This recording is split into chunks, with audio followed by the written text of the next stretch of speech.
Hello, everyone, and welcome again to TableTakes. I am here with Derek and Emma, and today is a lovely, August 28th? How are you all doing? Derek, I like the new eye gear you're supporting there. Thank you.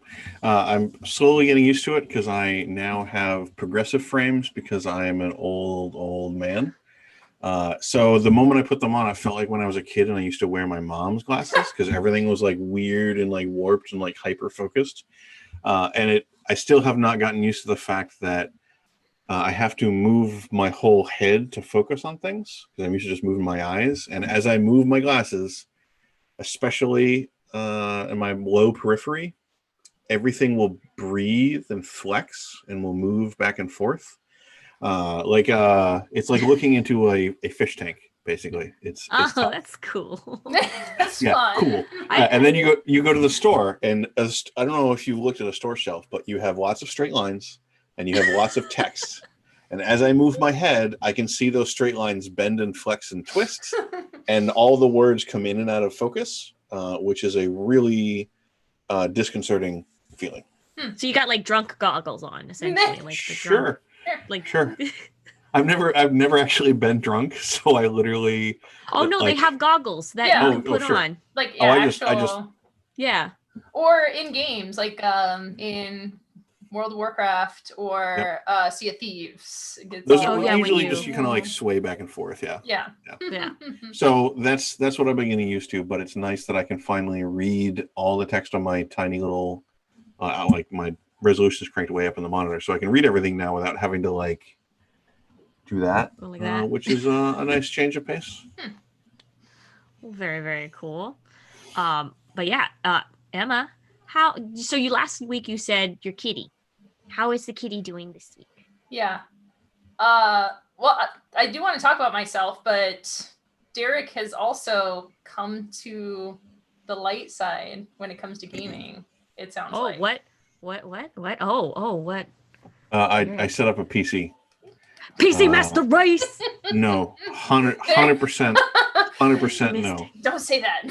Definitely, like on all levels, definitely not that, because I still am loyal to my Xbox. I still love my Mac, but like we had to set up another computer as a backup streaming machine. Like, just in case Marcus's internet goes down or we have some sort of problem, we need to have another computer to manage things. Well, coincidentally, at the same time, a bunch of my Destiny friends were like, could you please just get on Steam so we can all play on Steam instead of having to play on Stadia? Because like Stadia we had a couple people on Xbox, we had a couple people on PlayStation, a lot of people crossed over, but like no one could all play on PlayStation, no one could all play on Xbox. So Stadia was the default we were going, and then they were just like, Derek, please go get it. Like one of them was like, hey, I've got a PC sitting right here. It's not doing anything. I will bring it to your house. Will you just play on it? And I was like, no, but I will use this other computer that I have to set up as a backup anyway. Like now I can play my whole Steam library, which is way too big and I'm never going to get through anyway. So there's that. But on the other hand, it's on a PC. It feels dirty. I had to install things. It was terrible. But the PC is the best. Look, you can have like these really cool wireless mouse that are rainbow. Yeah, look at how many rainbow things. Look how many buttons my mouse has. Rainbow just has all and lights. Okay, so this is the keyboard. That is not the life Derek wants. Look at that. Look how great that is. But the life. Look how much smaller that is. Look how much nicer that is. Gross. Go back to the other one. I like that one. Look at this mouse. See how beautiful and minimal that mouse is? Gross. Giant keys that are like 5 feet tall. You need those. You can get customizable. Are you? No.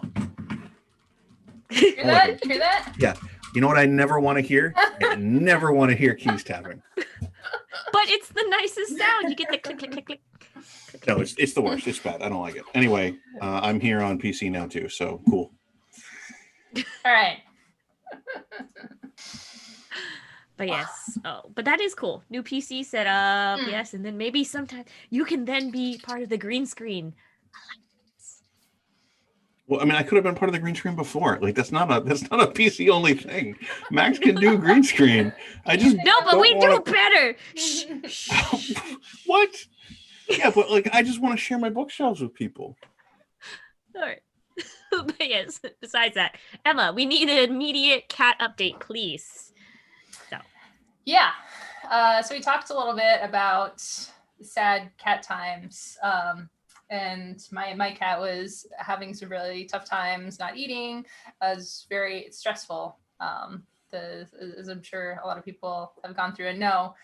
But turns out that there was a medicine for it. So he's basically got a lot of inflammation. We are giving him steroids now, and he's eating, which is when your cat won't eat and you just like buy every food in the store, and you're basically like cooking chicken in a pan and chopping it up and heating it in your hands, just trying to get them to eat anything. It's tough, but he's doing a lot better now. So it's really great, and less stressed out than I was for most of the last few weeks.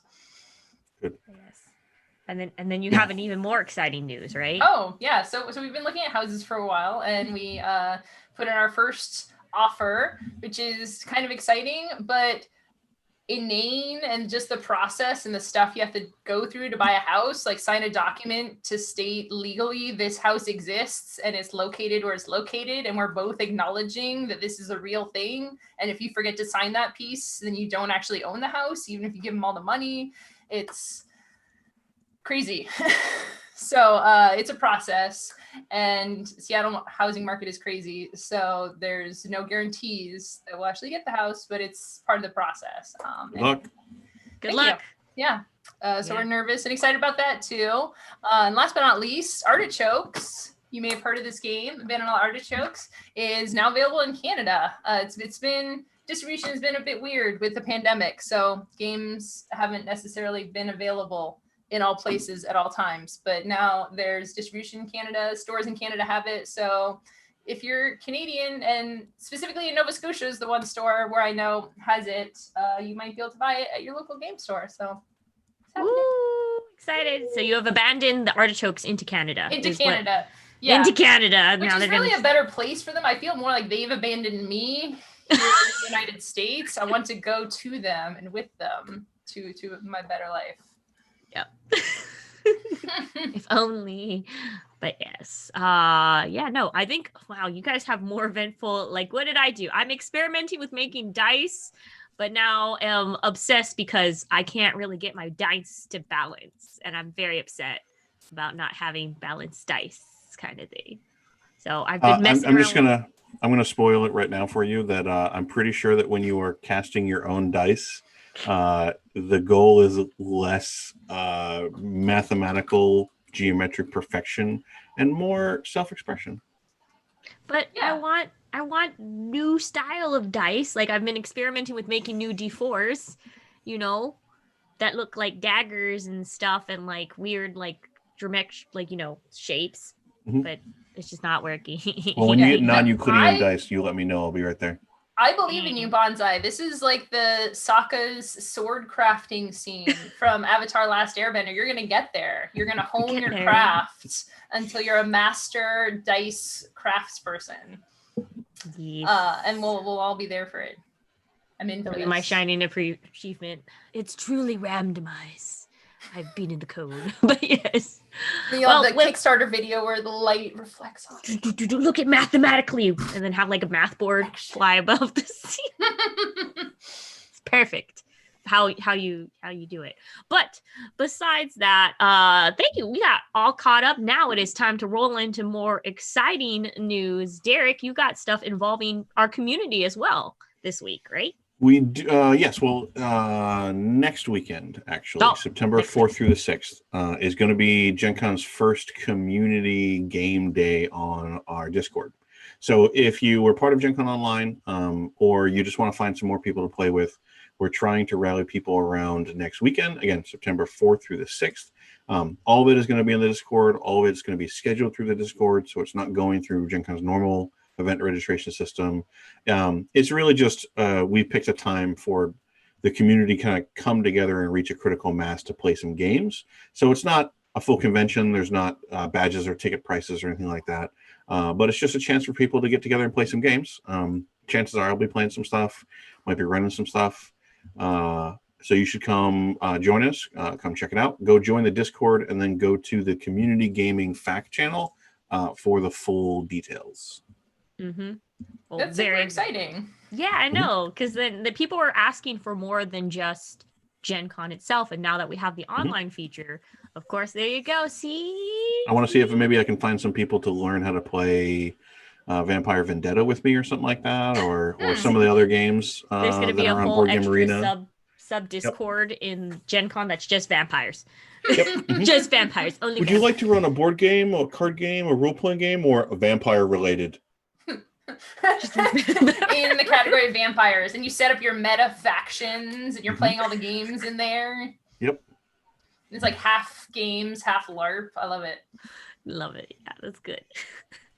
Well, on other news, Emma, we got some breaking news coming in that like basically just hit a couple of hours ago. Emma? Yeah. Oh shoot. I need the Morse code sound effects. Breaking news with Emma. Our correspondent. All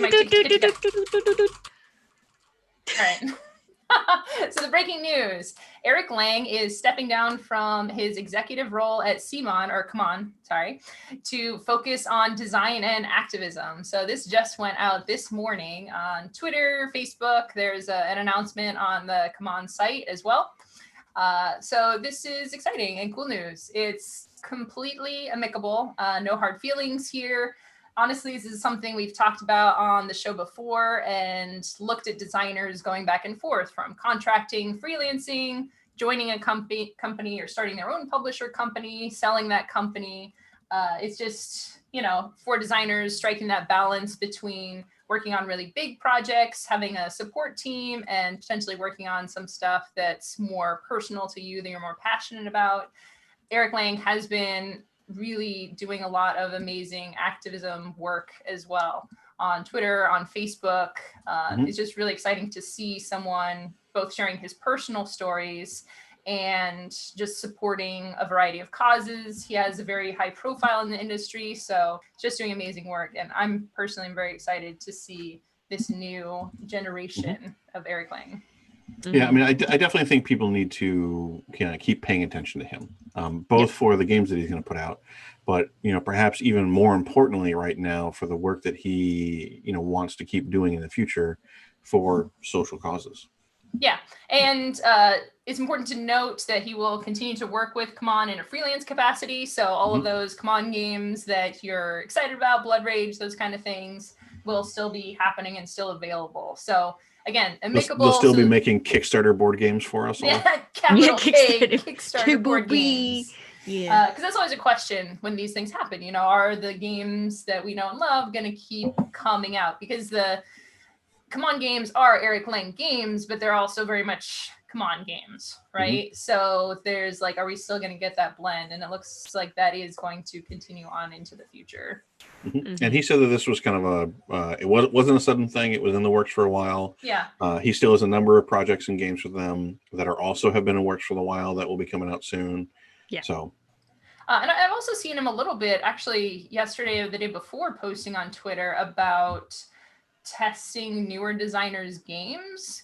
So there's the potentially with this thing, working for CMON, there's some secrecy there, and a lot of designers who work for companies aren't as active in the broader design community. So I personally would be really excited to see him connecting more. I imagine people would flood him. So I hope that people aren't, test my game, play my game. But seeing him in the designer community, more available and chatting with new designers is also very exciting. Yeah, and then it'd be interesting to see what else he does in terms of the social aspect that he's going to be going about. Especially this is a time where there's a lot of change that needs to be happened and should have happened a while ago. And so it's just exciting to see what will come about of this. Maybe we'll have a lot of new faces, faces that have been around finally come up to the surface because of these things. So yeah, if he's intentionally planning on taking time to focus on that, that suggests to me that he has a plan or some sort of intention to organize, which I think could be fantastically helpful to the industry. Mm-hmm. So we have exciting, bittersweet, but mostly exciting news, and I just wish Eric luck. This is gonna be exciting. New chapters. Mm-hmm. Same. Speaking about stuff that is new and a new chapter, guess what? D&D just announced a new book and an online event. So if you guys have been looking up, basically Tasha's Cauldron of Everything is the new, how there's the core book +1. You know how there's Xanathar's Guide to Everything. Now there's Tasha's Cauldron, which Tasha, my laugh being one of the old first level Tasha's spells. hideous laughter. Yeah. Hideous laughter. So it's going to be in this perspective of Tasha, and in there it's going to include expanded subclasses for every class, including the artificer class that was that came out in the Eberron book. That's going to be also included with subclasses as well. They're going to feature new class features, feats, spells, artifacts, and also how we were talking about a few weeks ago about how your race does not determine your your alignment. That's also going to be in there, and charts on how basically how you make your character with that. Not even just alignment too, but it's one of those things of they've talked about how they want to try to make it clear which character traits you might have because of your ancestry, like dark vision, and which traits you might have because of your cultural upbringing, like stone cutting, or a bonus against giants or something like that. And they're we obviously don't know the full details, but I think the intent is to help separate those a little bit. So anybody who wanted to play the dwarf who was raised by elves kind of thing, and might have the mixing of traditional traits from either one, this provides some sort of official framework to kind of build those things together. Or if you want to have the million of different elven racial variations that have been throughout or ancestral variations that have kind of been throughout the game, and you want to add desert elves to your world or something like that, that might help you figure out which traits are biological and which traits are cultural, so you can kind of make them distinct from the other elves that are in your world. Also included cool. It is also included sidekicks, supernatural environments, natural hazards, and parlaying with monsters versus just murder them. That's always parlay, good sir. This is also and for the GMs, there's gonna be puzzles to drop in any campaign, basically basic templates that you can go, this works, into your campaign. But quoting from there is Tasha's Cauldron of Everything represents a step in the right direction for D&D. One where players are given options to create characters free from problematic and restrictive rules of the past. And so that's what Derek was explaining. Also good to note, the cover is very beautiful. Just look at it, you go, ooh, art, thank you. Yeah, that special edition cover that's going to be in retail stores and stuff like that, as opposed to say just Amazon, is really, really pretty. It's not quite the same as the almost abstract or geometric ones that were the first couple special edition covers they did for various D&D books. This feels more like some of the illustrative ones they've had, but it's almost an Art Nouveau, almost a watercolor kind of sketch style. It's very, very pretty. But but also to coincide with this is D&D Celebration, September 18th through the 20th. We're gonna be they're gonna be hosting a whole digital event going on, ice to celebrating the release of also Icewind Dale, Rim of the Frost Maiden. It comes they're just gonna try to do a big fun tabletop role-playing digital awesomeness. It just sounds really cool. You can sign up to all games are ticketed, so you can either pay $5 for Friday or Sunday or $10 for the Saturday games, and all of those proceeds, by the way, are going to Extra Life. And so what they're going to be doing is they are hiring already play dungeon masters for you to play with, so you can jump into a group. And it's just like, if you ever wanted to go ahead and like pick up a game and just start with this new Frost Maiden series, it's, you know, they got you covered. All you need to do is pay, sign up, all that kind of thing, and boom, you're good to go. So if you're a big D&D fan, yes, you'd be prepared for September 18th to 20th to A, play a bunch of stuff, and B, find out a bunch more about what's going to be in the Tasha's book.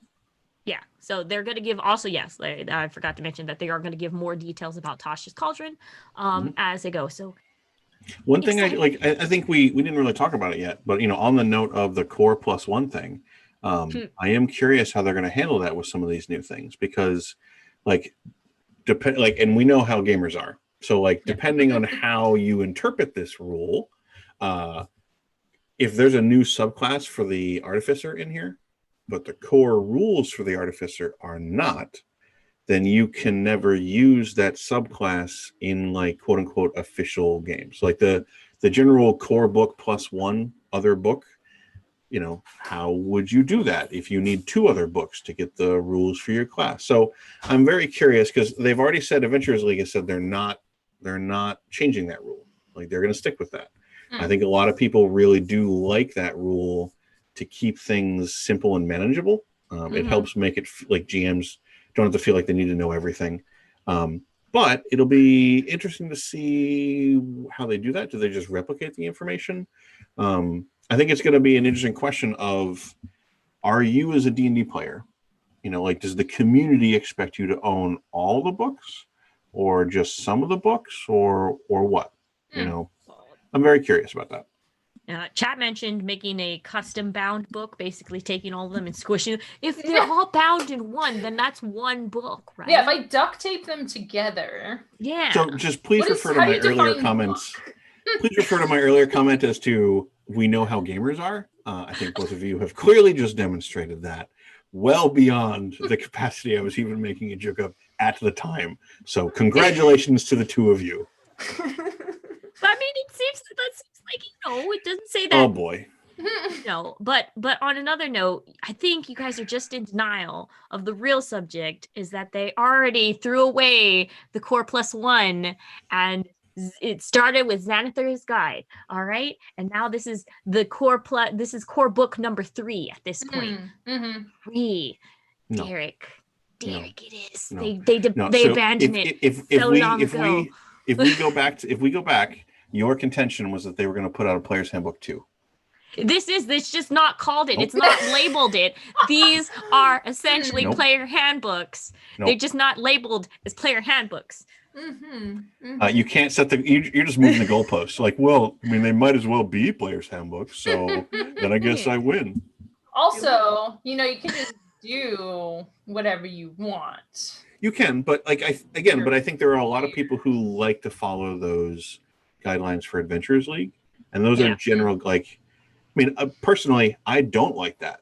One of the things that I actually did love about the end of 3rd edition, and in particularly most of 4th edition, is just the weirdo, bizarre combinations. Like the fact that you could play the half vampire who took levels of vampire. You could play vampires as a multi-class, as a class, as a race. Stuff like that was so dumb that I loved.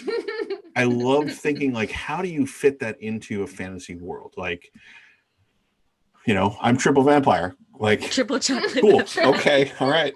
Watch out for Bob. He's a triple vampire. But yeah, ultimately, it is what it. I mean, this is just exciting news. We'll get this stuff, and then we'll make the aftermath of the book release and let that be a debating topic for future generations to be like, no. And then there'll be people like me and Emma who are like, all right, so I got this book. It's one book. It's got all the rules that you want. It's book. But yes. By the way, speaking of things that are new, exciting, up and coming kind of things, Emma, we've talked about this project before. Yeah, so this is both new and not new. Renegade Game Studios announces Alice is Missing role-playing game. You might that might sound familiar to you because we've actually talked about it on the show. It was a Kickstarter that raised more than $130,000 on Kickstarter. So very exciting and popular game designed by Spencer Stark with illustration by Julianne Grape. What was really cool about this and what caught our attention is that it's a silent role-playing game that revolves around the disappearance of Alice Briarwood from the town of Silent Falls, silent, GM-less, and players utilize their phones to send text messages to each other as they figure out what happened to Alice. So I forget if it was in the rules or just the way we were describing it, but you're each in your closet in your house, and you don't have to be in the same house, right? You don't have to be near each other, which again is especially relevant right now. You know, most people are separated. You don't even need Discord or microphones or anything. You're literally just playing the whole game on your phone with text messaging or with an app. So it's a very cool concept for a game. It has timed increments, clue cards, appears to be replayable, 3 to 5 players, age 16 and up. It's retailing for $20. So I just think it's super cool that something that was so successful, it's very much about the current moment and where our culture and society is right now. It's something that Renegade is taking on, and they've done really cool stuff with role-playing games and just story elements in the past. So super fun to see them taking this game on, and I'm excited to see it at retail. Yeah, like, I think, go ahead. Oh no, I was gonna add when I was reading it, they did emphasize on you guys cannot talk to each other. You have to text. And also there's if you guys don't want to text, they actually did a if you wanted to actually stream this game, they have a Discord format that you can sign up for, and then just do it on Discord as well. So, hey, ideas for people out there. Yeah, I mean, I played this Discord has ghosts in it. I played longtime listener, last time caller. I've played a few games strictly on Discord, but that's their native platform. And it's super fun. And it's a new way to use these tools and have a kind of different gaming experience that's a role-playing experience that doesn't really need a visual place or minis to move around. Well, I think there's 2 points that really just stand out to me. One is, this kind of applies to movies too, where if you think about how the last 10, 20 years of kind of culture has developed, like texting and text-based, real-time text-based communication, not just like long-form letters or something like that, have become so important to how a lot of us interact with each other. Yeah. Whether we're in person or not, it's just kind of essential. And that whole aspect of how we socialize with people, we have not figured out yet how to represent in movies in a dynamic, engaging way. And we have not, I think, really explored it in role-playing games in most cases, or at least in a focused manner.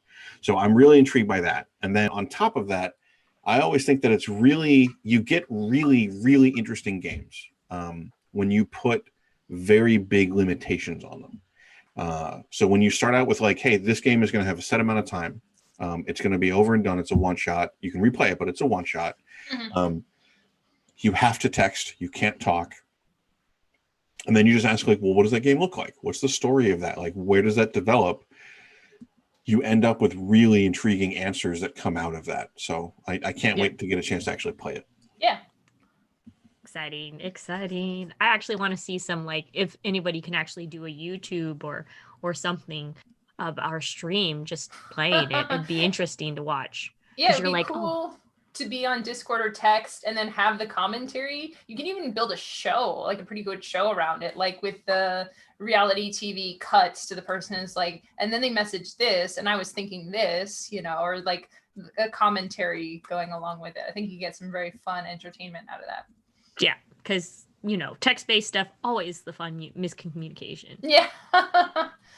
But speaking about connecting with people, but distantly connecting with people, as you know, there was a free RPG day happened recently, but because of circumstances, COVID-19 or this global pandemic is happening, a lot of people were very hesitant to go into their friendly local gaming stores. Well, guess what? The free RPG day is now available on Paizo, or from Paizo. Now they're releasing it online, so you can go ahead and still get that role-playing goodness that you missed out on Free RPG Day by not going into the places. So pretty much what they are releasing is Starfinder Adventure, Skitter Home, and the Pathfinder Adventure, Little Trouble in Big Absalom. Yes. Absalom. Okay, Absalom. Nice. Pretty right. So if you aren't familiar, Starfinder is like space adventure for Pathfinder. Skitter Home. Imagine I said Ewoks, but they're mostly like, think of Stitch, like from Lilo and Stitch. Okay. Like that's Yep. what these Yep. characters are. But it's like Stitch, multiple Stitches, and he has his 6 arms out versus like he only usually has his 2 arms out. Like he retracted his 6 arms, and he has like machine guns. But like you're gonna be playing them. You'll be playing a pre-gen Skittermanders. Yep, Skittermanders. And then the players will receive a Chronicle sheet, which also can be applied to any 3rd or 4th level PC or player character. The impression that I get is that Skittermanders are to Starfinder what goblins are to Pathfinder. So you know how like Pathfinder kind of has like the goblin is like their iconic, almost like mascot ancestry. Like, you know, not everybody plays goblins, obviously, but like they've had some really fun times with like goblin focused adventures, and the goblins for Pathfinder really have a lot of character. I feel like the Skittermanders kind of fill the same role for Starfinder. They're so cute. I'm like looking at pictures of them. They're so adorable. I love them. So you guys can look at that. And then the other adventure is the Pathfinder, Little Trouble in Big Absalom. Yes, Absalom, which is you play one of 5 kobolds in a 2 mini adventure. The cool thing about this is that players and GMs, adventure gain from the Pathfinder, like basically Society. they gain. Yeah, Pathfinder Society characters. So you can choose 1 XP and 2 treasure bundles appropriate to the character of that level. 1 frame, 1 reputation can be assigned to any faction for which the character has been has a faction champion boon, as well as 2 days of downtime. So this applies to the longer games that you might be playing. So that's something to look forward to that is happening. So hey, if you missed out, you can still grab it. You can still go play the little mischievous creatures that everyone loves to play. Emma wants to play Starfinder now. We'll play a Skittermander adventure. Skittermander, yeah. Also, should I watch Lilo and Stitch? I've been thinking about it. I've never seen it before, but I think so. I really like. You really should. Yeah, it's real good. It is. Okay. You know, I think it definitely has like some. I hesitate to say dark, but there's a few like heavy themes in it. But it's real good. Yeah, it's a little like I love watching Disney movies, but it seems a little anti-Disney in some ways. Yeah, I think it's one of my favorite Disney movies because it's unlike most of them. Yeah, that makes sense. I mean, except for the aliens, it really is like Pacific Islander life. Yeah. Like except the aliens. Like we don't have aliens you sure? on an island. Are you just telling us that so we don't go visiting to find the aliens? Oh. You know what? No. Conspiracy. Anywho. But yeah, no, I highly recommend. And also they have a cartoon series for Stitch, by the way. You can know as well that you could meet his other cousin creations. Okay, never mind. But besides that, from happiness, we go back to Grim Derek. Didn't we establish that this is the happy moment for Warhammer anyway, though? Oh yeah, you're right. So last weekend there was a big Warhammer reveal. So Games Workshop had a big live stream where they covered like something for almost all of their major games. So to kind of run through the list, there was for Horus Heresy. There's a little like statue diorama mini, basically, for the Primarch of the Dark Angels, who, if you're not familiar with Warhammer, I swear I am not lying, is named Lionel Johnson. It's Lion L. Johnson. Anyway, there's also some very cool Night Lord Terminators, which I swear I did not put in this, but the Night Lords are the space vampire Chaos Space Marine. Full disclosure. Also, book 9 of the Horus Heresy comes out. It's Crusade, continues the major storyline. Like Horus Heresy, like if you're vaguely familiar with Warhammer 40K, Horus Heresy is like, imagine like the Lord of the Rings. You watch the movies, you're like, cool, that's right. Like, you're vaguely aware of what's going on. Horus Heresy is like the Silmarillion of the Warhammer universe. I'm gonna say that right now. I've just had a revelation. So Necromunda, which is a small scale like gang warfare game set in the 40K universe. They have a new book out for one of the games, the Orlok gang, who are these kind of like working class guys with cyber arms and guns and stuff like that. There's a new box of minis out for them. For 40K, if you like Necrons, you now have a 6-armed, 3-legged laser plasma gunslinger from the future. Pew pew. The Hexmark Destroyer. There's a mission pack for Crusade, which is like a very story heavy, like do a mission, change your guys, do a mission, they grow from that, do a mission, some of them die, some of them have scars and stuff like that, some of them have cool powers. So they released a new pack of like themed missions around interacting with Necrons, or that they will have that. There's a new terrain set. There's a new chapter approved like tactical deployment book, which is supposed to give stores and players rules for how to run tournaments where the players bring their own terrain, which should make it easier for stores that don't have their own supply of terrain or anything like that, or don't, if you want to run a tournament for a lot of people and you want it to be fair, oftentimes you have to then provide terrain for like 16 matches at once or something like that. Yeah. Which can be really tough for a lot of stores. So these rules are supposed to help make it so that the players have to bring their own stuff. And then for Warcry, which if anybody isn't familiar, is like the skirmish level Age of Sigmar. It's the fantasy kill team kind of thing. You bring a squad of like 6 to a dozen soldiers, basically. Maybe some random monsters. That weird cat sphinx we talked about a long time ago is for that game. So that's coming out with Catacombs, which again, to kind of compare it to Kill Team, is kind of like Kill Team Arena, where it's like an underground, indoor, closed space, a little more tightly confined space to play in. May also be easier to run tournaments in, because that was one of the things that we found from Arena. That's also coming with 2 new warbands, basically elves, these like shadow stalkery, creepy snake elves against flame cultists.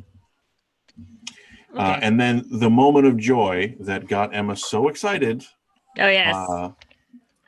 The Warhammer Underworlds has a new season, basically. And this is Dire Chasm. It has new 2 teams that are coming out, basically just one kind of elves versus another kind of elves. But as part of that, there's a chameleon flute player or lute player. I think is it a dart gun? I thought it was a dart gun. It's a trumpet, isn't it? Yeah, like it's or like a clarinet or something. I'm gonna go with clarinet because that seems the most appropriate for fantasy. I think it's a blowgun. Blowguns don't flare out at the end. Yeah, but that one also has it has the whistle part. A combination. Maybe if you blowgun trumpet, perhaps. Blowgun trumpet. I like it. See? Oh, yeah. It's a duel. Yeah. Marcus felt important to step in because this is what is finally going to get him into Warhammer. Apparently, is the musical chameleon is what really motivates him. You have to understand this is. It's Kenny G as a chameleon. Sure. Yep. We always talk about how there's no joy, no love, no happiness in the Warhammer universe, but now look how joyful this thing is. Also, Derek totally glossed over the cyber pups. Oh yeah, cyber pups. I'm sorry. I meant to mention that for the Orlocks, for the Necromunda, they come with a pair of cybernetic Doberman pincers, basically, I think. Which at this point, I think you could probably field an entire like small kill team of just dog soldiers. Oh yeah. Because I think Rogue Trader had one. There's been a couple here and there. A lot of Doberman pincer cybernetic dog things in the future, apparently. So the other thing for Warhammer Underworlds is a book to allow you to do one-on-one fights. So even if 3 to 6 soldiers is too many, and you want just like a one-on-one knockdown, drag-out arena fight, there's a book that gives you some options for that now too. Very cool. And then finally, for Age of Sigmar, to continue our Elves vs. Elves thing, they're releasing a Shadow and Pain box set that is the Daughters of Cain elves versus the Slaneshi cultist elves. Plus, there's a new book coming out about Morathi, who is like Medusa Gorgon, giant serpent woman, elf lady. So I guess they're advancing the storyline, adding some new stuff there, and really focusing on elves in Age of Sigmar. Very, very cool. Yeah, this stuff is pretty cool. I don't follow Warhammer too closely, but on like this gecko whatever thing, like I could just put that on my shelf. Also, if you look closely, there's a frog tied to its side, which seems to have darts, like a poison dart thing. Like maybe the darts are being poisoned. That was my. So does he just like probably take the dart, wipe it on? Yep. Yeah. Wipe it on there and just like. I mean, yeah, chameleon creatures. It's still, there's your happiness right there. But yeah, just look at the figures. They're beautiful. And then you can go ahead and start collecting all of them. And now we got some magical news from Magical Emma. So this is actually pretty exciting. There's a commander-focused magic set. Commander format getting new reprint collection in its first full set, which is pretty exciting. Wizards has worked harder and harder to capture that Commander audience because, of course, Commander, which started out as EDH or Elder Dragon Highlander, was originally a fan format. It was something that people played when they started getting bored or frustrated with the regular formats, right? Like Legacy and Standard, this tend to become kind of reductive, where Commander, you have 100 cards, you have a Commander, you can only have one of each card. So really opens up for some very wild gameplay. It's one of the favorite kitchen table formats. Mm-hmm. And over the years, we've seen pre-built Commander sets.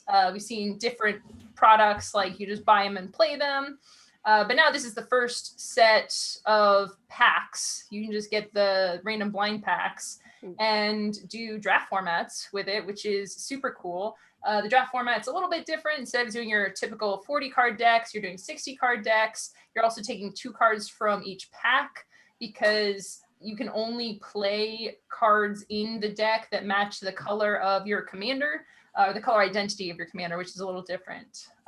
So any mana symbols anywhere on the card is the commander's color identity. Another cool thing they're doing for this is the first monocolor partners.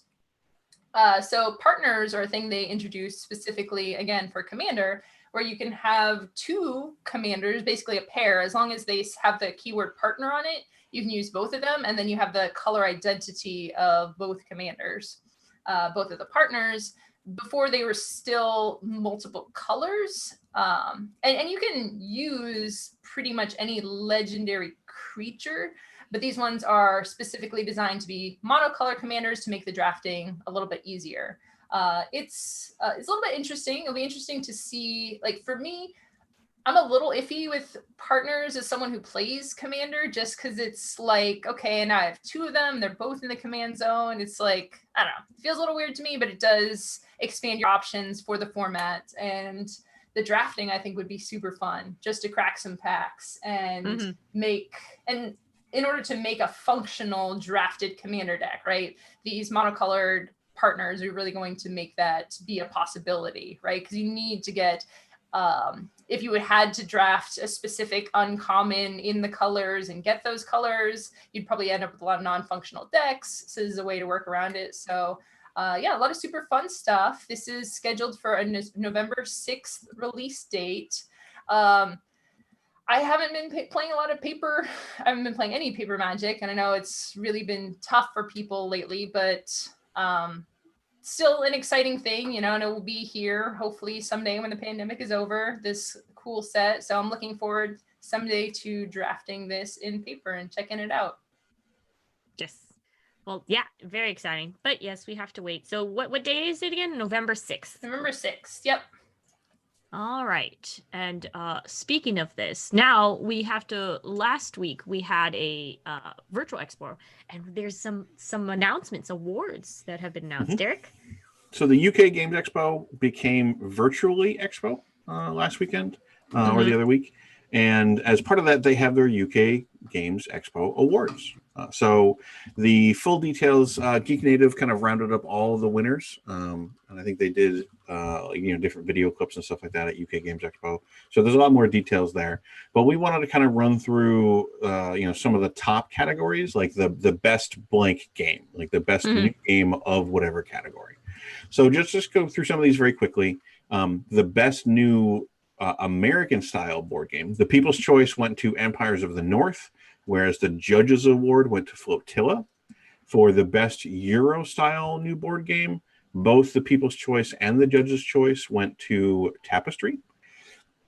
The best new strategic board game, People's Choice went to Dune, and the Judges Award went to Ishtar. And Bonsai, you had some technicality concerns over Dune's eligibility that you might want to go into? I have some concerns because this game came out 40 years ago and then it just had a re-release, but it still came out. It's not technically new, it's re-released. So I'm just, what's... I mean, so you wouldn't call this a new available edition, perhaps? The category is not best completely wholly original game that is in no way a reprint or a redesign of a game that has been unavailable for approximately 30 years, and thus an entire generation of gamers were unable to enjoy or participate in it. But it's just newly printed, though. I totally get you. Yeah, it's very weird to see that pop up, but it's one of those weird cases of like, if it, I'm not hating on the game. I'm just I'm just like, wait, but like there's like games that have come out within the past 2 years that need also some loving. This game got loving 40 years ago. I mean, I hear you. Just my comment. the best new card game for both the People's Choice and the Judges Award was Solar Storm. The best new strategic card game, the People's Choice went to the Marvel Champions game that just came out recently. And the Judges Award went to Oriflamme, I believe, because I'm assuming that's French. The best new dice game, the People's Award went to D6 Dungeon, the Judges to King Domino Duel. And the best role-playing game, the people chose Alien, which I think would strike close to our hearts. And the judges chose Paladin Warriors of Charlemagne. So there are a bunch of other categories. There are expansions, there are adventures, there are miniatures. So if you're curious about what else won it big during the UK Games Expo, you should go check out the full list. And before you go out to stores, check these games. They're just good games to look at. But before you run out to stores and try buying all of these games, Emma, you got some news for us. Well, specifically, if you're looking to buy games online, you should always kind of try and check and make sure that they're legitimate copies and not counterfeit copies. Because you might not know, but there has been an ongoing issue with physical copies of games being counterfeited. And specifically what we're talking about here is games being counterfeited and sold on large online marketplaces such as Amazon and Facebook. People are always going to try and counterfeit stuff and make a quick buck. The big issue with that, is the designers and the publishers, they don't end up getting paid for the counterfeit copies, which is, as a designer, I kind of like getting paid for my work. And what people are really looking at now with the courts and especially the powerful industry associations like the Toy Association and the Retail Industry Leaders Association is holding those online platforms actually accountable, which makes sense for them to do that, right? Like if a counterfeit game is sold through Amazon should be working to stop this counterfeiting from happening because they do profit from it, right? And the only time it's shut down is if someone discovers that it's a counterfeit. And, if a publisher says, hey, this person's counterfeiting my games and selling it, Amazon will probably shut them down, but they're not going to recoup the money that they lost from that, right? Yeah. So there's new pressure for the courts to force online marketplaces to be responsible for the products on their platforms, which seems legit, not just for counterfeits, but also for toys that are causing harm or damage. If the marketplaces are profiting from these, they should be they should be held responsible and accountable for the stuff that's on there. Well, it'll be interesting to see how they propose to police, track, and enforce that. Yeah. Because especially for something like Amazon, it's my understanding that a lot of the counterfeiting is coming through third-party retailers who list their stuff on Amazon and people can buy through them. And, then that starts getting into the questions of when the content on a platform is not produced by the platform, who is responsible for the content of that content, I guess. Yeah. I wouldn't be surprised to see some challenges push back on that on freedom of speech or the whole safe harbor current legislation. I think that's part of the Millennial Copyright Act or something like that. Yeah. That makes platforms not responsible for what their users say and do on the platform. The fact that it's a direct monetary transaction certainly does change the tone and context of things. Yeah. But I would really love to see how lawmakers are able to and lobbyists are able to thread the needle a little bit and enforce some action on counterfeiting and basically theft without infringing on users' right to kind of post content and express themselves on those platforms. I mean, like this is like these are objects. These are somebody's intellectual property that is being stolen right now. Like they do stuff for people who does like do fake designer clothes. This is still, I don't see like.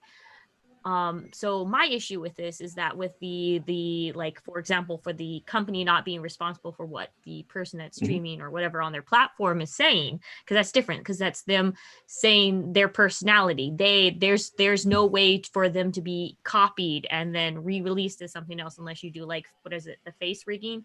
The new face thing that they're doing? Deep fakes. Deep fakes. Except for deep fakes. Maybe that like somebody can do some of the deep fakes. But this is like a hard copy physical thing. Like they do stuff that were like, if you make if you're a person that produces like fake like designer clothes, fake purses, this should be under that. I feel like categorized under that. Because, I think it is. Yeah. But it's just I'm very curious to see what solution they'll be able to put forward to kind of actually enforce some action on that, and do it proactively without it end up having unintended consequences elsewhere. To be clear, it's freedom of speech doesn't really apply because these are not government organizations. These are private institutions, and so they can kind of have control what happens on their sites. And one of the big changes that I've been seeing is this thing is like, they collect information about the people because they're not even doing that, right? They should have contact information, addresses, so you don't get these fly-by-night organizations, right? If you're able to track these things, then you can just, as long as you have their information, you can track them and stop them from doing this, stop them from popping up. I think that at the very baseline is reasonable. That's always one of those things that you're shocked that platforms aren't doing already. Right, exactly. It's just like anyone can just post this thing up there and not put their address on there and their credit card banking information. Some people argue freedom of speech, privacy, right? It's like, okay, well, if you're selling things through here, making money doing it, and Amazon as the platform is making money off of it as well, it's like, yeah, you should kind of know what's going on because that's a perfect opportunity for sketchy stuff to thrive. Yep. And plus, you already know they put all that information on Facebook anyways, so sorry. But yeah, no, that is something. Yeah, you have to keep an eye out, and we'll have to see what enforcement they are going to be making upon these. But hey, that was our main headlines of the day. So we're going to go ahead and roll right into the Derek, the bundle boss. He's going to be taking care of your bundles, boss. All right, so bundles that we got taken care of this week. First, on Bundle of Holding, we have the resurrection of an older bundle they had from 2018 for Warhammer Fantasy Role-Playing First Edition. So this is the game back from 1986. It's the original grimdark fantasy RPG, basically. And you get the core book, you get some source books for some of the setting areas, and then you get a 5-part campaign called The Enemy Within, which is a very classic, well-respected campaign for Warhammer Fantasy. So if you missed out on the bundle back in 2018, this is another chance to get it. And that ties into the other bundle they have, which is new, and that is the sorcery resources and bundles for the game. So specifically for the starter collection, you can get like expanded rules for magic, a bunch of other player options. If you do the level up package for about $22, you get the first 4 parts of the Doomstones campaign. So if you like dark, gritty fantasy role-playing games, you want to try out a bit of history, here's 2 bundles for you to get a ton of material for Warhammer Fantasy, and to kind of dive back in and see what it was like back in the late 80s. Nope. And then in addition, we have another bundle on itch.io. And this is like an independent bundle. It seems like creators are able to just kind of create bundles and self-organize. So if anybody else comes across cool bundles on itch that you think we should share, let us know so we can make sure to highlight some more of them. And this is a small indie bundle called Mercy's Angels. And it's a bunch of different games, about a $69 value for about $8. And all of the proceeds are going to benefit trying to set up street medics to help during protests and civil unrest around Tennessee. So it's a pretty good cause if you want to support that. And all the games have like some subversive theme or some subversive element in them. And there's a couple notable names in there that we recognized or that popped up in our mind, like Caro Asercion, and I hope I'm pronouncing that right, and Kiana Shaw.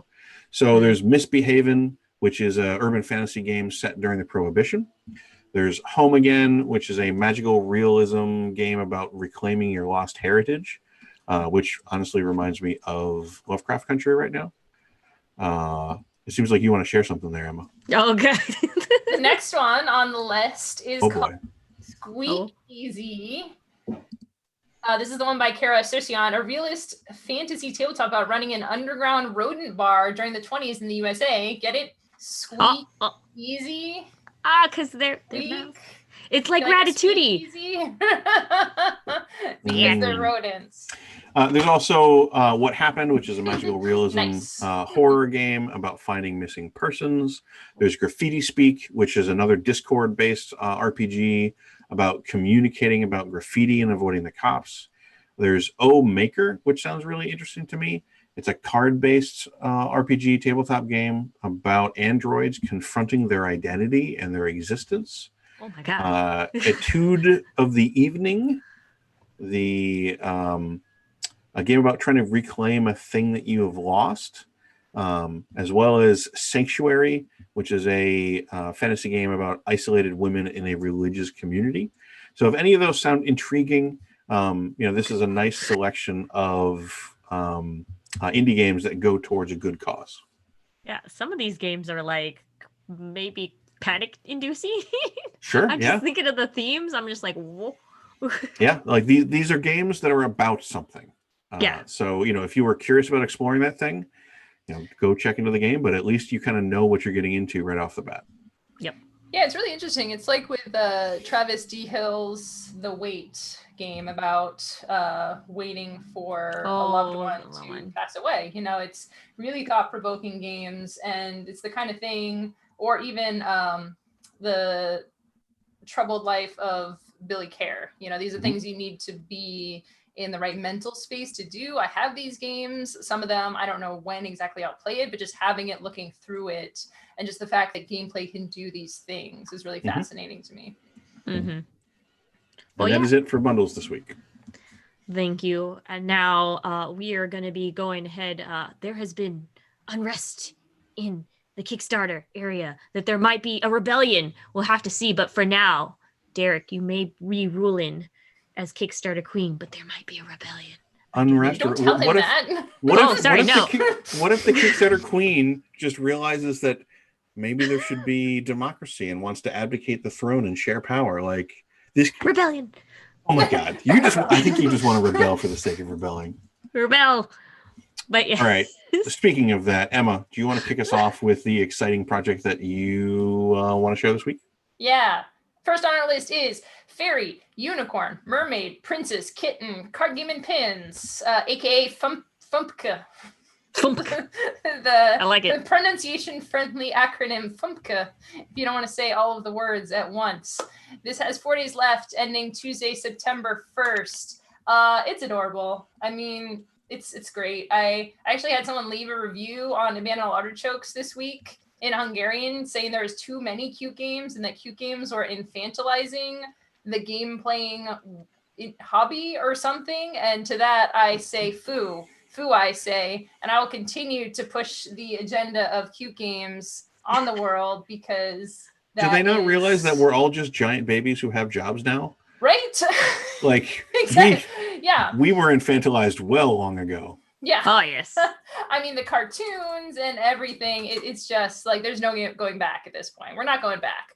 But Funka is really cute, but I was saying, Derek was saying, I'm surprised you didn't just jump on this. I do still care about gameplay. I care about mechanics and making sure that games are fun. So I wanted to, before just jumping on this, I would say, put it out there and say, hey, it's adorable. If you like adorable stuff, check it out. But there's some fun gameplay to it too. It was created by the designer to get their daughters into game playing, which I think is really great.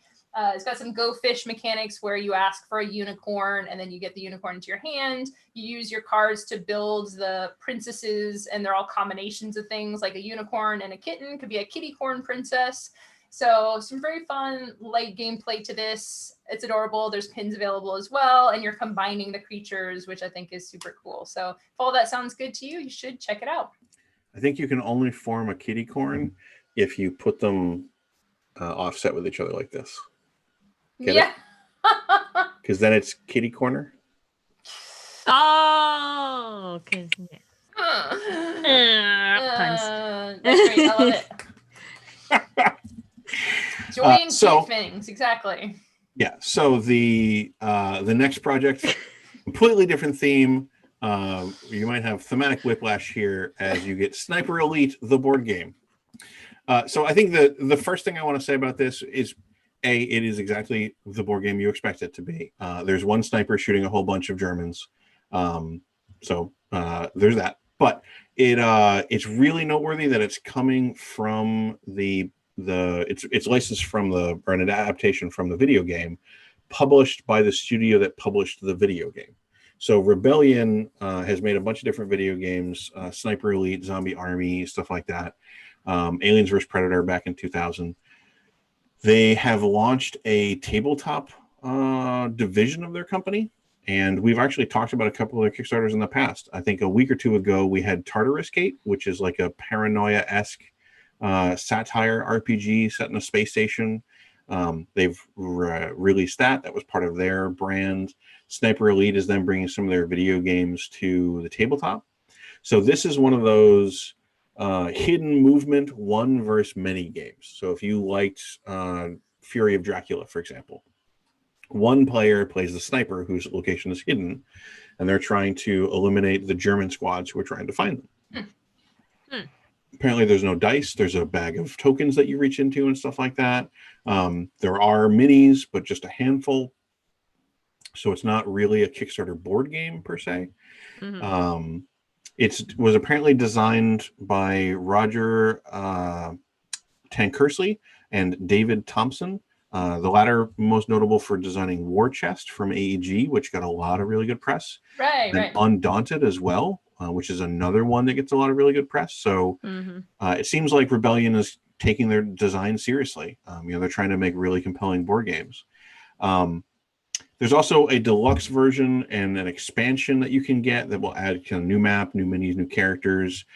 Notably, for some people out there who are going to love this, one of those minis is someone getting shot in the testicles, called the Testicle Man. So just in case you're in for that, that's there. This is a very particular type of board game. Yeah, I like the dogs. Yanking it back to cuteness. Speaking of dogs. Yeah, but why though? Right. Pugs and Mugs with 6 days left, ending Thursday, September 3rd. pugs and mugs. Yeah, there's like a little teacup dog. The pug is in the mug. It is adorable. It is great. Look at those pictures because it's just cute. I mean, what are you gonna do that's cuter than these adorable puppies that are all pugs? And they're so cute and it's great. You should click on the link. This is a high-speed card game for people who like small dogs, bright colors, and way too much mischief. It has some similar elements to the Funka game we talked about earlier. You have pug cards, mischief cards. You're discarding 3 pug cards of the same color to get the pug in the mug cards, and you're playing mischief. There's a lot of interaction in this game. You're trying to make your own play stronger or interrupt what your opponents are doing. Also, if you have a pug of each color, you can steal a mug with 1 pug. So if you have 1 of each, you can steal a mug from someone else. So this is a highly interactive game, light game, adorable. If those keywords sound great to you, you should check out this Kickstarter, Pugs and Mugs. Pugs and mugs. Look at how cute. Pugs and mugs. Pugs and mugs. It's a nice jingle and it's super cute. And I like how they also included like dogs of disabled dogs as well, and they have all the branches. But also the Kickstarter has a mug with a pug that you can get. And it's cute. It's so cute. It's very cute. The poppers. They're actual mugs. But yes, real quick, hello Raiders. While we're going through Kickstarters right now, we're gonna go ahead and lay on more cuteness. Speaking of dogs, you ever wanted to just play Animal Folk? Well, do I have the game for you. Wander Home with 6 days left. Thursday, September 3rd, is a pastoral, so like a farming fantasy tabletop RPG, a pastoral tabletop RPG about traveling animal folk on their way to change with the seasons. Play as one of 15 traveling animal folk in this playbook for this RPG. It's kind of like Redwall combined with like a nice like cartoony Miyazaki kind of anime style looking. Reminds me a lot of the RPG Ryutama, if anybody's played that one. It's very much about like traveling and kind of imagining the environment you go through and having a farm and trading goods and stuff like that. But yeah, no, it's just a really nice game about exploration. Like their big point is that we're not really wanting a game that like you have to like be in conflict constantly.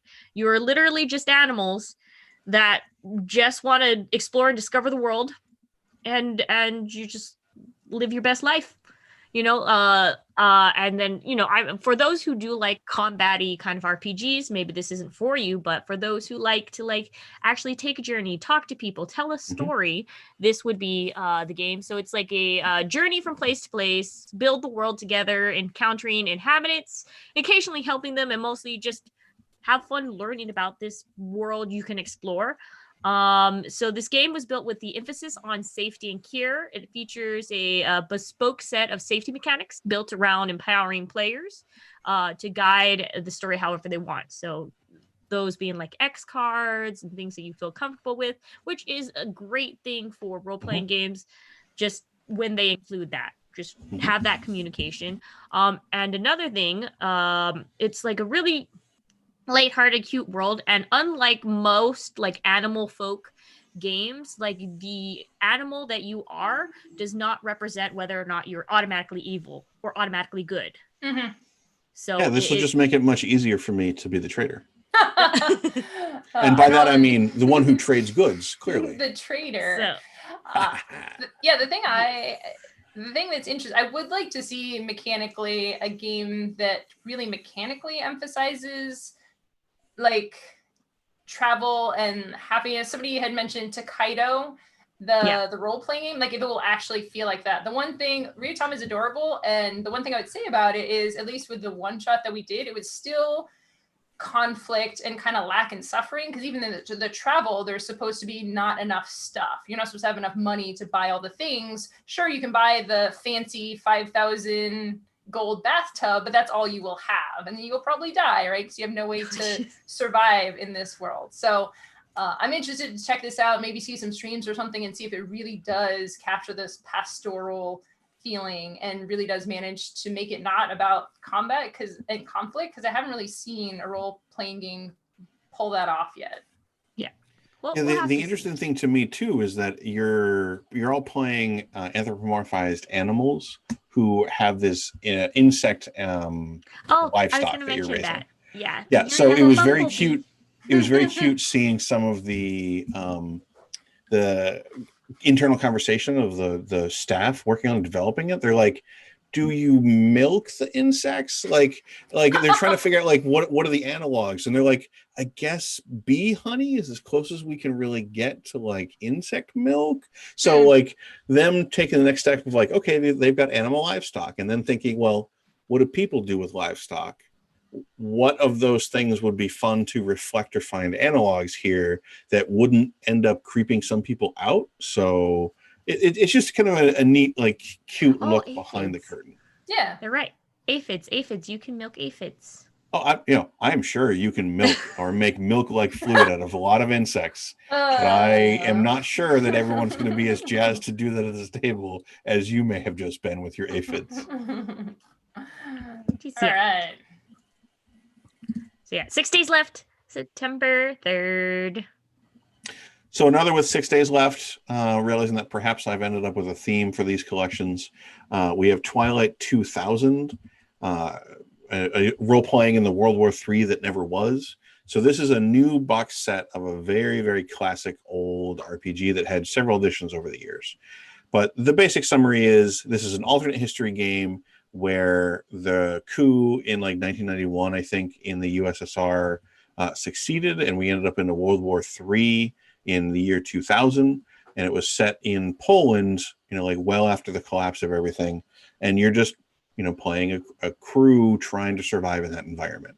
So I think the interesting twist that they're taking here, and this is from Free League, Fria Lagan, who did Alien, Coriolis, Mutant Year Zero, but most notably Forbidden Lands was a very well received fantasy setting hex crawl game. And if you're not familiar with a hex crawl, it's like you've got a map with a bunch of hexes in it, and you as a group just kind of explore and see what you encounter in each hex. So they're taking that exploration focused approach and applying that to a non-fantasy setting. I hesitate to call it sci-fi, but it's also not really modern day if you're doing it like just after World War III kind of thing. But the idea that you're playing a team who's trying to survive and explore just after this catastrophe is really intriguing. Especially with ties to the real world. The box set's focusing on Poland, but apparently it's also going to have a Swedish setting because that's where Free League is from. They're also going to have rules and information on how to, build a setting that's going to be much more familiar with your players. So I think a lot of people might have fun setting it, where they grew up or setting it where they live now and trying to see what an alternate 2000s World War III might have affected that area. So if you like hex crawls, if you like the other stuff that Free League's put out, and you want to see how that would mesh with a near future setting or a near future history setting, then check that out. You got 6 days left. Oh, and you can also get a limited metal box, which you must understand is it appealing. weaponizable? It's a tin box, so I don't think so. I think it's about as weaponizable as like the holiday cookies you buy. Never mind. Oh, okay. When you said metal box, I was like, oh, they're gonna give you a heavy metal box. Depending on the size of it, it can be heavy. Yeah. Reasonable question. But also, with 6 days left, you ever wanted to go ahead and experiment on making a board game, but you didn't really want to gather all the materials? Well, boom! I got a essentially Kickstarter for you. This game is called, or this is not a game. It's a board game starter kit from Gabe Barnett, Brett of the Board Game Designer Lab podcast. Basically, it's $35. It gives you a variety of board game parts, including 100 blank one side cards, 20 meeples, 4 large meeples, 40 normal cubes, 12, like basically the list. There's a list of things that basically anything you would need to essentially hack a game. Like usually like when you try to do a game hack, you steal things from not steal, you acquire things from other games that aren't really made so awesomely, or you just buy the separate components. It's kind of it's easier to just have it all in one, and you can actually pay another extra $15 to have even more, including gems and all kinds of all the little doodads. So it's basically a board game jam in a box if you ever were interested in designing your own board games. So that has 6 days left. Board game starter kit. Yeah, it reminds me. I think Atlas Games put out like the white box or something like that. That was a similar collection of components. We've seen a couple different companies put out these kinds of collections, and it always intrigues me because I do imagine that a lot of board game designers, Emma, you can confirm this. Do you have a knick-knack doodad bag, like drawer, where you like hold counters and pieces and stuff like that? Oh yeah, this whole closet behind me is just Sweet. little drawers with things that I've reclaimed from board games, math counters, cubes, you name it. Well, now you can get your own Emma's Closet on Kickstarter. Own Emma's Closet. So the last 2 Kickstarters of the week are both licensed properties, actually. The first one with 7 days left, ending Friday, September 4th, is the Umbrella Academy game. And this is on my radar because it's, it has been described to me as the indie comics X-Men, basically, or the Dark Horse X-Men. And that is very appealing to me as a unrepentant, lapsed X-Men fan. There's just something about superheroes who are in this dysfunctional family together and can't get out of it that always appeals to me. So this is seems like a pretty casual, pretty straightforward game. It's supposed to be played in about 20 minutes or so.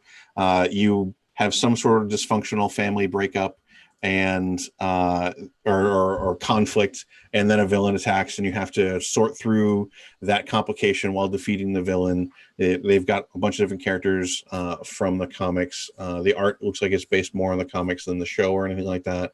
I still haven't had a chance to watch the show, even though I feel like I really need to just carve out some time for it. But if you're a big fan of the comic or the show, you should check it out. They have a deluxe edition that includes a fancy playmat, and there's a collector's edition that also adds a hardcover volume 1 of the comic as well.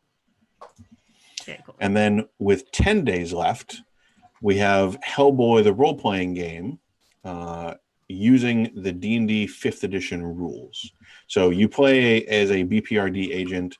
You can choose whether you're a human, a psychic, a ghost, you're cursed, or a fae or something like that. So you have a few different kind of origins to come from, but it's using the D&D rules that most people are gonna be pretty familiar with. So if you want to get your group to try some other kind of setting, some other kind of mode of play that isn't fantasy adventure, but your group isn't ready to fully take the plunge off into a completely different system, this is probably going to work out pretty well. Also because Hellboy tends to go on pretty clear adventures and has a pretty clear through line of like, it's not very hard to say, what do you do in Hellboy? The answer is you fight some monsters, you punch some Nazis, and you kind of travel around the world finding occult mysteries. So it's a pretty easy game to summarize. Notably, there's like a $95 tier that includes a hardcover, but a bag and some dice. I know gamers love weird custom book bags and backpacks and stuff like that. You can also get a $125 tier that adds a ton of minis as well. Most of those, I think, are from the Hellboy board game that the same company, Mantic Games, ran a Kickstarter before. And I think the rules actually include details on how to integrate the board game with the RPG that you might be running. So it's an interesting thing of having the same company do different expressions of the property in different modes and then integrate them together. That's not a thing that we see very often. That's one element that I'm most curious about how they're going to actually execute. And finally, their stretch goals unlocked a leatherette cover. So I hope all of you understand the strong temptation it now has for me to back. So I have 10 days left to make my decision on that one. But I suspect there's a lot of Hellboy fans out there who will want to check it out. Very, very, very cool. Well, that was our Kickstarters. And hey, guess what? That was TableTakes, friends. But hey, you know what? we're not just TableTakes here on Gen Con TV. We actually have a whole slew of shows coming. So all of these are in Pacific Standard Times. Monday, 6 p.m., Board Games with the Brothers Murph. Wednesday, 1:30, This Game Gets Dicey, and 4 p.m. Fireside. But Derek, you got some cool information coming out about the new Fireside. I did. So we took a break for a little bit. We usually kind of have a few weeks off in between seasons. And this new season is going to be about new voices in D&D. So the kind of like quick flippant way to describe this is that Peter is going to be old man grandpa D&D who was there, forever. And he is going to be talking to a newer creator, like a marginalized voice, a creator from a demographic that isn't widely represented in designers for D&D material, and is going to review what have you made for D&D? Like, what is it that you felt D&D was lacking that you wanted to make, to kind of express your point of view or serve the thing that you felt was lacking at the table. And then the two of them are just going to bond over a shared love of D&D, and the old guy gets to see what the new kids are all into and get excited about it. Nice. So we're doing that in partnership with the DMs Guild. So I'm really curious what we're going to see that people have been making for D&D. I'm excited. New ideas. It's the new mixing with the old and having a discussion, and that's always great. And then also Friday, of course, 2 p.m. TableTakes. And also, I think next week we're going to be revealing a new unlocked character. So go ahead and you can get excited for that. So also, don't forget to follow, subscribe, turn on notifications if you're here on Twitch. Hi, thank you for chatting with us and being on the show. And don't worry if you miss our live show, when you can watch us 24 hours later on our YouTube channel, which you can also follow, subscribe, turn those alerts on, all those kind of sweet things. It helps. And thank you for all of you guys sitting here, hanging out, chatting with us. And thank you, Derek and Emma, for, of course, laying your knowledge down and having a wonderful conversation as usual. I hope you guys, everyone, enjoy when you're in an area with proper weather. Those who are dealing with fairy 2020-esque weather, hope you are safe and sound and have a wonderful weekend.